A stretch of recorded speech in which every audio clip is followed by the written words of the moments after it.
Welcome to Billings Unlocked, the space where we reveal the science of your fertility and the harmony of your natural cycle. I am your host, Nicholas Brown.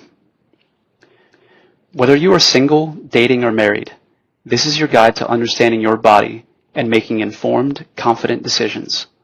Let's unlock the power of your biology together. Imagine Melbourne, Australia, 1953.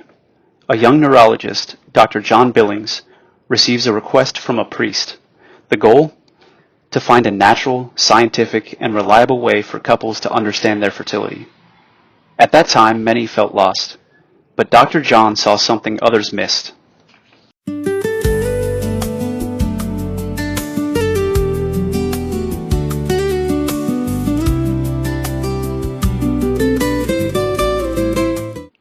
Dr. John didn't start in a lab. He started by listening to women. He realized that women had been observing a sign for centuries, but science hadn't given it a name or a rule. He focused on the cervical mucus. It was Dr. John Billings who, more than 70 years ago, began working based on a simple theory that women, based on the characteristics of the discharge they can feel and see at the vaginal opening, can themselves recognize when they are fertile or infertile. The recognition of the importance of this mucus as an indicator of fertility was a discovery of considerable significance. A woman's knowledge of these mucus characteristics is the foundation of what eventually became known as the Billings ovulation method. Dr. John Billings conducted research into medical literature where, to his surprise, remember he was a neurologist, not a gynecologist, he found several mentions of the mucus produced by the cells lining the cervix near the time of ovulation. This fact had been observed by doctors for many years.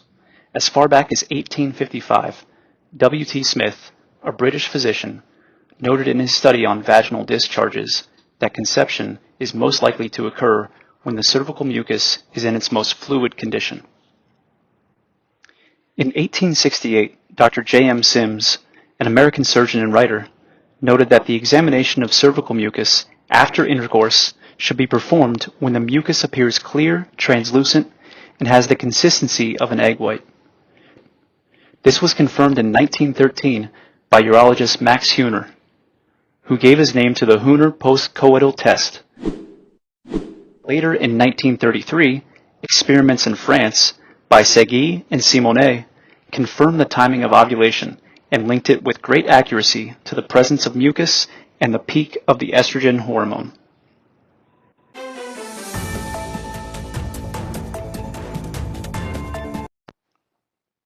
In 1929 and 1930, two scientists, Canis in Austria and Ogino in Japan, both gynecologists, proved by separate lines of research that the occurrence of ovulation in the woman's cycle is related in time to the menstruation which follows and not to the menstruation which marked the beginning of the cycle. The woman is having cycles of fertility, and that is why she has menstrual cycles.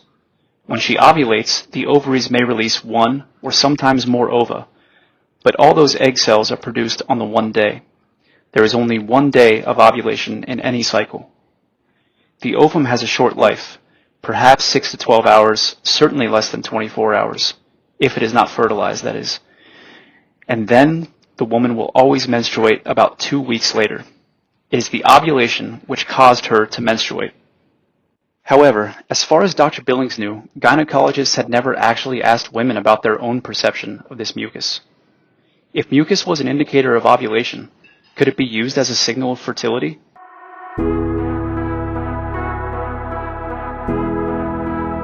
A small number of women interviewed had observed different types of discharge throughout their menstrual cycles.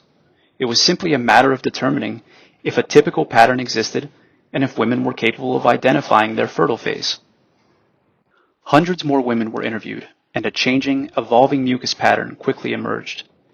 It became clear that, despite some individual variations, the sensation produced by the mucus, as well as its appearance, allows all women to recognize the onset of fertility. Even blindness has not proven to be a barrier to learning. Later, it was discovered that this pattern was similar for women across different cultures. By the mid-1960s, a set of rules was formulated. A major milestone was recognizing that the pattern prior to ovulation, whether dry or to discharge, reflected an infertile phase.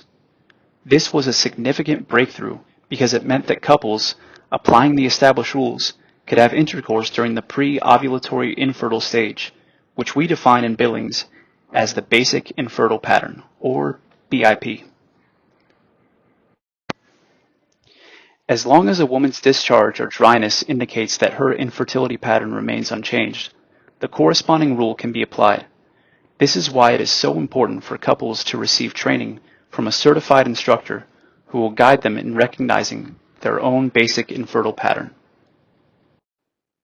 This great discovery allows breastfeeding mothers to nurse their children with peace of mind, because they will know exactly when their fertility returns. Similarly, a woman approaching menopause or facing long periods of infertility can apply the rules and have relations without anxiety.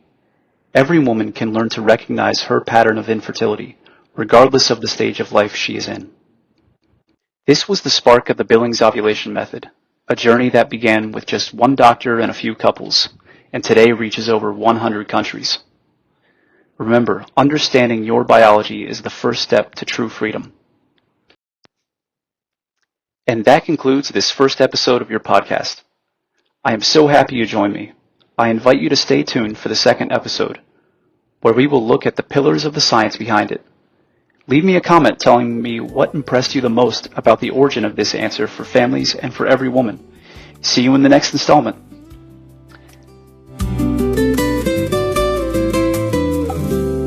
Here you are by my side, discovering me day by day. And you look so full of wonder at this divine creation. And so you move with more courage through the changes that were coming. It rises and it falls, the dry